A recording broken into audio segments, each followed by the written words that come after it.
You are listening to the FeedBak Podcast with my homie Back. What up? What up? It's your boy Back with the FeedBak Podcast, and I'm gonna review this Wu Tang tour that I went on. I didn't go on the tour, but I went to two shows. I went to the San Antonio show and the Austin show. So I was gonna give you a quick recap of how both of them went. And full disclaimer, I'm a huge Wu Tang fan. When I mean fan, like I grew up with this shit. Like I learned English listening to Wu Tang, so it was huge for me to go see them because it said on the flyer, yo, they're all going to be there. They're going to do all the 36 chambers. It's 25th anniversary of their first album. I'm a Wu Tang fan. I'm a fanatic. I've never missed a Wu Tang member coming to town, so I had to go check it out. They announced the San Antonio show, so I bought 4 tickets to that. And then 2 weeks later, they announced the Austin show, so I bought tickets to that too. And I couldn't sell my San Antonio tickets. I sold 2 out of 4. So I was like, fuck it. I'm just going to go down there and go with my boy Bobby, and who's also a Wu-Tang fan, and check it out. And it was at Majestic Theater. I never been there. It's like the Paramount, but bigger. And honestly, it was a dope show. It was a dope show. The sound was kind of off because it's not like that kind of theater is not meant for hip-hop shows. So I was in the orchestra on the floor. Also, people were sitting the whole time. So it was... you got some Wu fans in there. I lost count of how many Wu-Tang shirts I saw there. It was great. And it was selling merch too, as you would expect from a Wu-Tang show. Because, the Wu brand is huge. They were all there, including Method Man. It was on a Saturday night. So they were all there. They came out. They did all the 36 chambers. Every single track. Of course, Method Man was there, so he did and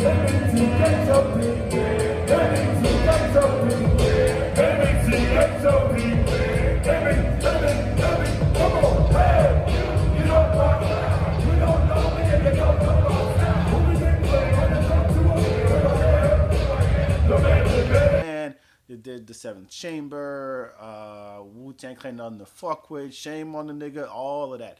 ODB's son, Young Dirty Bastard, I think stole the show because he came out and did all of his dad's verses.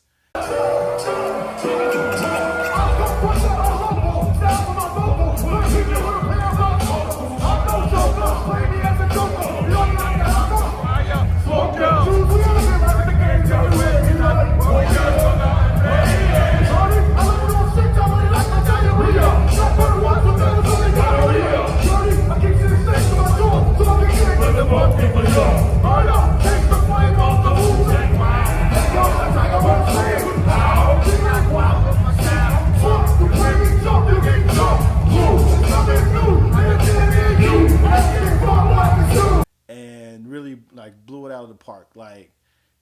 With the energy that if you remember ODB, how crazy he was on stage, it was just like that. He was going left and right on the stage, and then he did Brooklyn Zoo by himself.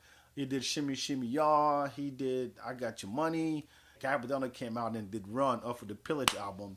All right, the Pillage is not the best Wu-Tang album out there, but there's a few gems on it. So he did Run, came out and did Run. That was dope. And then they were able to do Ice Cream. They did Reunited, and then they ended with Triumph, of course. So all in all, fucking dope show. Dope. I lost my voice. It was so dope. So like I said, there were a lot of Wu-Tang fans in the crowd, in the audience, and I had moments with some of those guys. Like I went to the bar, and then this guy next to me started going, atomically, Socrates' philosophies and hypotheses, and then the guy next to him kept going, and then it stopped. So I was just ordering my drink, and I kept going with the verse. And so that was one moment. Second moment, and then there's a dude behind me rapping along to the mystery of chess boxing. And I turn around thinking, yo, we're going to have this moment because I know the lyrics. It looks like you know the lyrics. So I turned around and I was like, Roll, I'm going to give it to you with no trivia. We're like cocaine straight from Bolivia. And it turned out this fool was rapping gibberish. It was just like, when I turned around and I kept rapping, he just stopped. And he had a Wu Tang shirt on. So I thought it was funny because, it It's cool when you could be in the crowd and act like you know the words, but you don't. Now let's move on to the Austin show. So Austin show was at ACL Live. Dope venue, great sound, great fucking sound. The great energy in the crowd. People knew the words. I was up in the balcony, and it's the last time that I buy tickets to a show that I love to see an artist that I love and get tickets seats in the balcony. I was surrounded by people who just sat there the whole time, like this. Like I was surrounded by like Dell's IT department. It was a bunch of middle-aged dudes just sitting there with their wife, just not moving, not rapping on. I was the only guy. I didn't sit around. I was dead in the center, standing up the whole time, just rapping like I usually do. The rest of the rest of the crowd in my section just sat there, and I thought that was lame. So it's the last time that I'm getting balcony seats to a show of an artist I love. So, sorry, Austin, but Method Man didn't show up. So, yeah, apparently, I mean, it was on a Monday night. So, apparently, he was shooting a movie. That was the whole difference because they were not able to do all of 36 chambers. So, no METHOD man. They didn't do 7th chamber.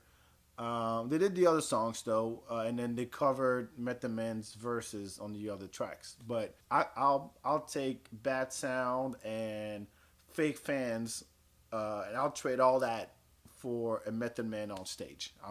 That was the whole thing. They didn't do Ice Cream in Austin. They did a bunch of songs. They did the Jump Off of the Iron Flag album. They also did Severe Punishment of Wu Tang Forever. Why? Because on both of those songs, You God has the first verse. He only did his first verse, and then that was it. That was the end of it. It's like You God was like, hey guys, I need some verses. Method Man's not here, so I'm going to take over and do the verses of the tracks where I have the first verse. Capadonna came out, same thing. Young Dirty Bastard, great set. He went to the crowd, rapping along with everybody. Same shit, but you could really feel Method Man's absence in Austin. It was still a good show. But I think Method Man not being there really, it sucks. So sorry, Austin. Big shout out to Stone Mecca. Stone Mecca, man, the lead singer, he reminded me of Prince. Like, he was all over the place, dope guitar player.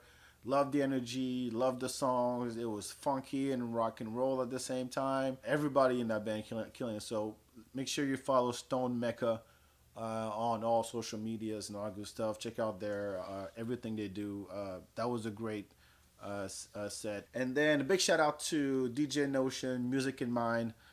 For the after party at Flamingo. They had one at Paper Tiger in San Antonio. Couldn't make that one, so I went to the Austin after party. Killer Priest and Ghostface and Capadonna came out. Young Dirty Bastard came out at Flamingo. Hey son, I keep playing this in orbit while I be coming with I got the America, say, crime,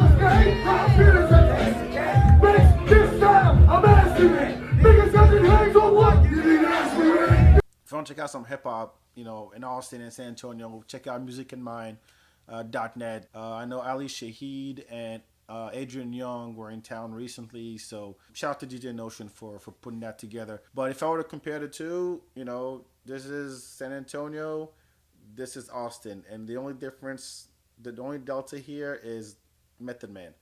All in all, if you're a Wu fan, there's that show on on Hulu, American Saga. I'm not watching it, honestly, because I don't like that kind of biopic type shit. So, but the documentary on Showtime, that's a great documentary. If you haven't checked that out and you're a Wu Tang fan, you have to watch that. Still your friends' Showtime account. I'm glad I got to see Wu Tang, all of them in San Antonio, and again in Austin, minus Method Man. If they come back all together, like, I don't know if they're gonna keep touring like this. Maybe for the anniversary of Wu Tang Forever. Hardcore fans know about Wu Tang Forever, but I don't think it's a mainstream type of album like 36 Chambers was. Everybody knows Cream, and not everybody knows Deadly Melody, Heaters, even though it's a double CD. Anyway, so if you're a Wu Tang fan, shout out to you. Salute. This is back with the FeedBak podcast. Woo!